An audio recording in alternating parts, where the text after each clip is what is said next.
Hello সবাইকে।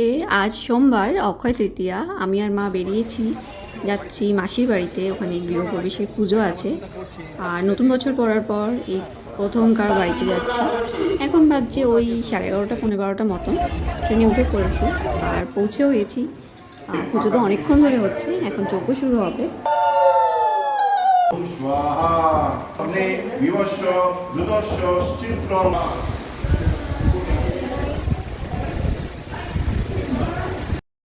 এখন আমি আর মা ঘুরে ফিরে রুমগুলো দেখছিলাম। প্রত্যেকটা রুমের কালার অনেক সুন্দর হয়েছে, আমার আর মার তো খুব ভালো লেগেছে।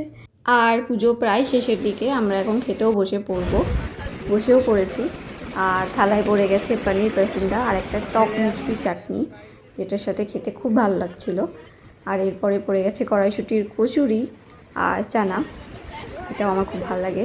এটার কম্বোটা আমার ফেভারিট বলা যায়। আর এরপরে ছিল হচ্ছে যে পোলাও আর আলুর দমার সাথে চিলি পনিরও ছিল, যেটা আমি নিয়েছিলাম কিন্তু অতটা খেতে আমার ভালো লাগেনি। আর তারপরে চাটনি আর পাঁপড় আর মিষ্টি। এরপরে খাওয়া দাওয়া আমরা শেষ করে নিয়ে এখন একটু বসে আছি, রেস্ট নিচ্ছি। রোদটা পড়লে তারপরে বেরোবো।